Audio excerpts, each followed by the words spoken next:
Hello बच्चों, अपन पढ़ रहे थे VSCPR थ्योरी। और VSCPR थ्योरी जो है अपने को शेप के बारे में बताती है। हाइब्रिडाइजेशन थ्योरी जो थी वो अपने को ज्योमेट्री के बारे में बताती है। तो ज्योमेट्री में बॉन्ड पेयर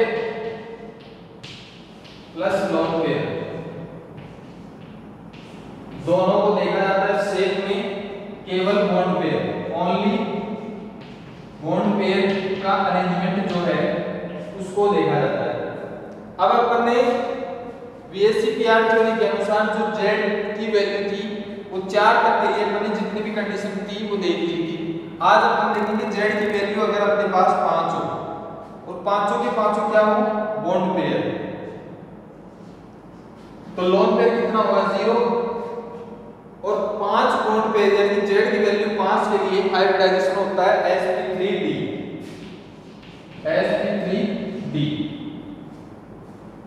और Z की वैल्यू 5 के लिए ज्योमेट्री क्या होगी, ज्योमेट्री होगी ट्राइगोनल बाइपिरामिड। इस टाइप से ट्राइगोनल बाइपिरामिड, यानी कि 3 बॉन्ड पेयर जो है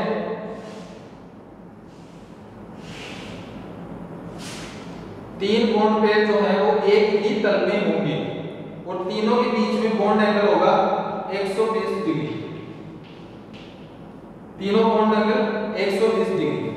और जो दो बॉन्ड पेयर हैं इस प्लेन से लगभग ऊपर और नीचे की ओर ये होंगे 90 डिग्री पे। ये बॉन्ड एंगल 90 डिग्री और ये ज्योमेट्री कहलाती है ट्राइगोनल बाइपिरामिड।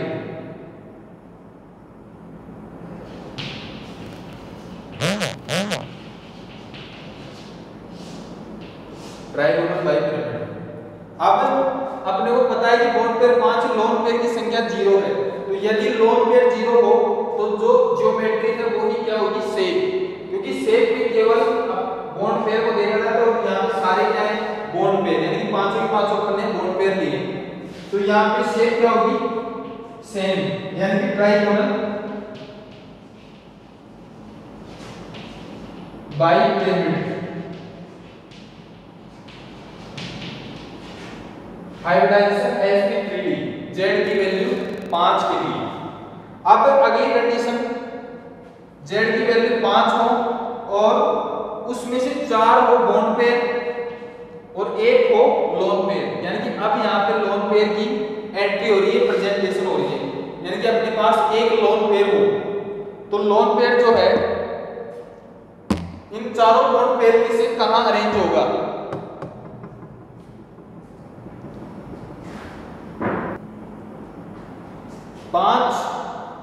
Z की वैल्यू 5 के लिए उनमें से 4 है बॉन्ड पेयर, 1 है लोन पेयर। तो इन पांचों बॉन्ड पेयर में से लोन पेयर कहां प्रेजेंट होगा। यानी कि इसके लिए ये देखा जाता है कि लोन पेयर जो है, सबसे पहले यहां देखो कि ये जो 3 बॉन्ड पेयर है इनके बीच में आपस में 120 डिग्री का बॉन्ड एंगल है, 120 डिग्री। और अपने को पता है कि लोन पेयर जो है वो बड़ा होता है, आकार में बड़ा होता है। और आकार में बड़ा होने के कारण ये प्रतिकर्षण जो है, रिपल्सन जो है वो भी अधिक मात्रा में करता है। यानी कि अधिक ऑर्डर इसका जो है वो सबसे ज्यादा होता है रिपेल करने का। अन्य बॉन्ड पेयर में, अन्य इलेक्ट्रॉन पेयर को रिपेल करने की पावर सबसे ज्यादा होती है लोन पेयर।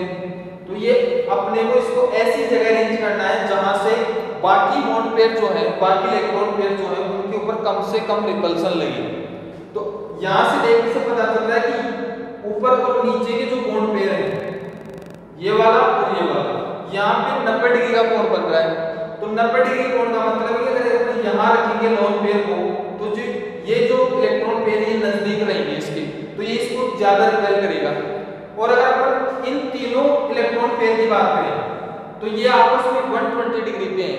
यानी कि इन दोनों के बजाय ये अधिक दूरी पे प्रेजेंट है, 120 डिग्री पे। तो लोन पेयर को हमेशा सबसे पहले कहां रखा जाएगा, एक्सियल पोजीशन पे। यानी कि यहाँ पे देखने से पता चल रहा है कि 120 डिग्री एंगल जो है वो सबसे बड़ा है, तो यहाँ अरेंज किया जाएगा ताकि बाकी जो इलेक्ट्रॉन पेयर हैं उनके ऊपर कम से कम रिपल्सन लगे। और दूसरी बात, लोन पेयर का साइज जो है वो बड़ा होता है, तो ये अन्य इलेक्ट्रॉन पेयर्स को अधिक मात्रा में रिपेल करता है बॉन्ड पेयर के तुलना में। तो अपन यहाँ इसको लिखेंगे, यहाँ पर लिखेंगे lone pair are placed at axial position, axial position,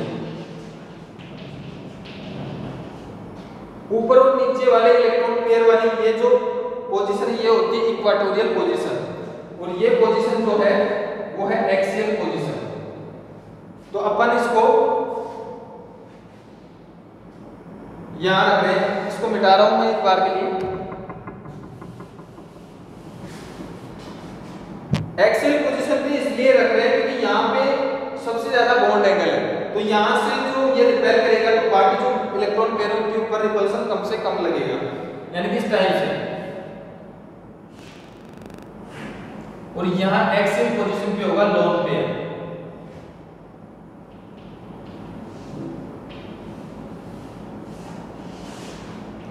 यानी कि प्लेन में दो बॉन्ड इलेक्ट्रॉन पेयर जो है वो प्लेन के ऊपर और नीचे 90 डिग्री के कोण पे, और ये तीन जो इलेक्ट्रॉन पेयर है ये एक्सियल पोजीशन पे या तीनों 120 डिग्री पे प्रेजेंट है।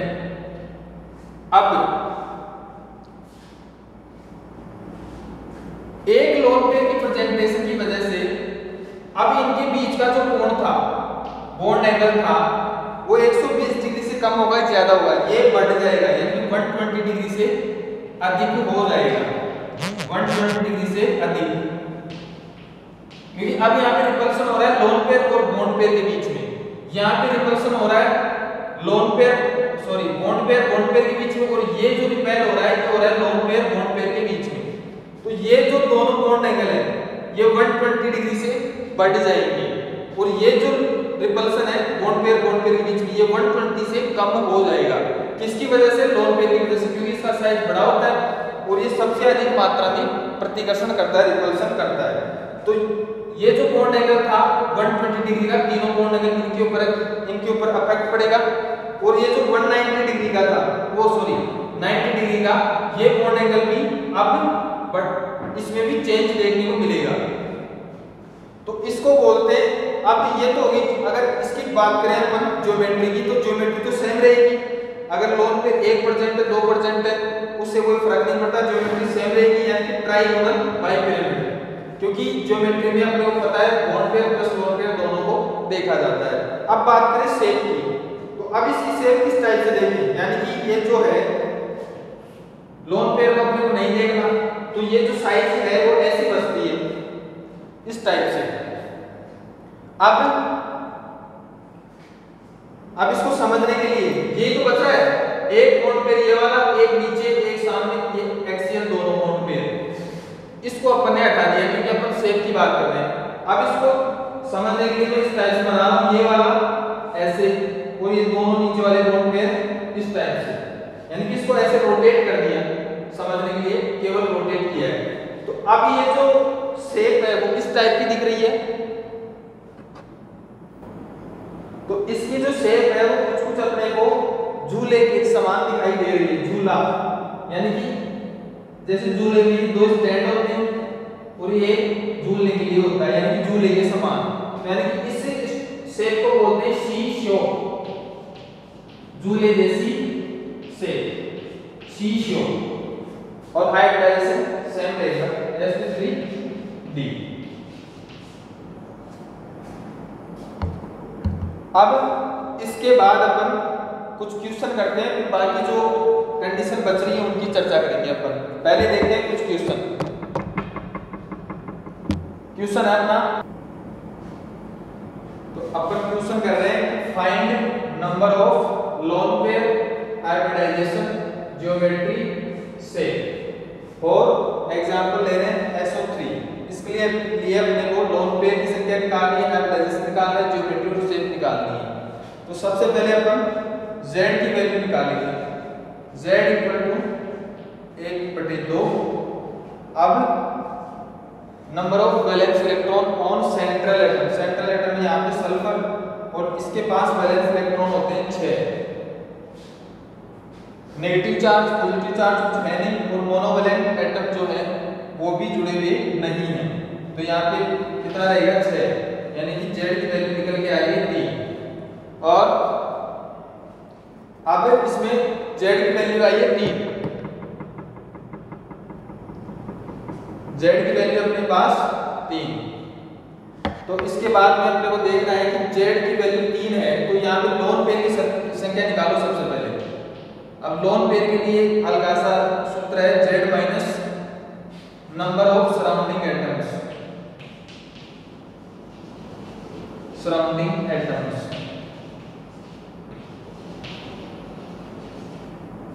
तो z की वैल्यू कितनी अपने पास 3 minus number of surrounding atoms, यानी कि सेंट्रल एटम को चारों तरफ से कितने एटम्स ने सराउंड कर रखा है, तो यहाँ पे 3 है, तो 3 minus 3 number of surrounding atoms 3 बराबर 0, यानी कि लोन पेयर कितना है यहाँ पे 0। लोन पेयर की संख्या निकल के आई है अपने पास 0। अब देखना इसका हाइब्रिडाइजेशन। अब बात करेंगे हाइब्रिडाइजेशन की। हाइब्रिडाइजेशन का अपने को पता है z की वैल्यू 3 के लिए हाइब्रिडाइजेशन होता है sp2, तो यहाँ पे हाइब्रिडाइजेशन होगा sp2। ज्योमेट्री की बात करें तो z की वैल्यू 3 के लिए ज्योमेट्री होती है trigonal planar, trigonal planar geometry है ट्राइगोनल प्लेनर। शेप की बात करें तो अब शेप देखने के लिए अपने को पता है कि लोन पेयर को काउंट नहीं करते, तो यहाँ पे लोन पेयर की संख्या कितनी है 0, तो जो शेप हो ज्योमेट्री होगी वो ही क्या होगी शेप, यानी कि ज्योमेट्री इक्वल टू शेप, इससे कंपाउंड की थी। और इस टाइप से, और इसकी स्ट्रक्चर होगी सल्फर, 3 ऑक्सीजन इसको सराउंड कर रखे हैं और प्रत्येक बॉन्ड एंगल जो है 120 डिग्री का,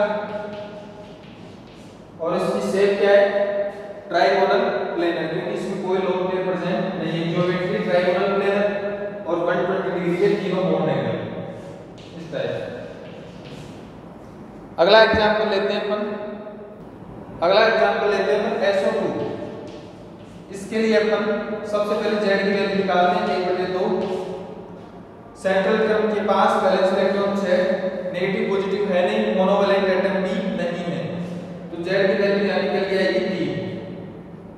अब इसमें लोन पेयर की संख्या काउंट करो, लोन पेयर बराबर z minus number of surrounding atoms, तो z कितना है अपना 3 और नंबर ऑफ सराउंडिंग एटम्स 2, यानी कि सेंट्रल एटम को 2 एटम से सराउंड कर रखे हैं, तो 3 माइनस 2 बराबर लोन पेयर प्रेजेंट है इसमें 1, यानी कि स्ट्रक्चर इसकी इस टाइप से होगी S, 2 ऑक्सीजन एटम और 1 लोन पेयर प्रेजेंट होगा। अब इसके लिए अपन निकालेंगे, अब यहाँ पे अपने पास लोन पेयर तो निकल के आ रहा है 1। इसके बाद में हाइब्रिडाइजेशन की बात करते हैं। हाइब्रिडाइजेशन जो है वो z की वैल्यू 3 के लिए होता है sp2, हाइब्रिडाइजेशन ये होगा sp2। इसके बाद ज्योमेट्री z की वैल्यू 3 के लिए ज्योमेट्री होती है ट्राइगोनल प्लेनर, ट्राइगोनल प्लेनर। अब इसके बाद बात करेंगे शेप की, तो शेप में अपने को पता है लोन पेयर को काउंट नहीं करना है। इसके बाद ये कैसी दिख रही है बेंट, यानी कि इसकी शेप होगी बेंट, एंगुलर या वी शेप, उल्टा वी शेप। ये सारे काउंट हो चुके हैं। अब इसके बाद में बात करते हैं बॉन्ड एंगल की। अब यहाँ पे लोन पेयर प्रेजेंट है, लोन पेयर प्रेजेंट होने की वजह से ये जो बॉन्ड एंगल था 120 डिग्री का, ये अब 120 डिग्री से बड़ा हो जाएगा, यानी कि लोन पेयर यहाँ पे रिपेल किस किस के बीच में हो रहा है, लोन पेयर और बॉन्ड पेयर के बीच में। तो यहाँ पे 120 डिग्री का जो बॉन्ड एंगल था वो बढ़ जाएगा, यानी कि 120 डिग्री से अधिक होगा यहाँ पे बॉन्ड एंगल। और इधर बात करें तो यहाँ पे बॉन्ड एंगल जो है वो 120 डिग्री से अधिक होगा, क्योंकि इसकी क्षमता ज्यादा होती है प्रतिकर्षित करने की दूसरे एटम्स को या दूसरे इलेक्ट्रॉन पेयर्स को। यहाँ पे रिपेल हो रहा है बॉन्ड पेयर के बीच में, तो इसकी क्षमता जो है वो कम होती है इनकी तुलना में, क्योंकि सबसे ज्यादा रिपेल होता है लोन पेयर के बीच में, और उसके बाद में लोन पेयर बॉन्ड पेयर के बीच में, और सबसे कम होता है बॉन्ड पेयर के बीच में। तो ये जो बॉन्ड एंगल है पहले था 120 डिग्री का, अब कितना हो जाएगा, 120 डिग्री से कम हो जाएगा एक लोन पेयर की प्रेजेंटेशन की वजह से।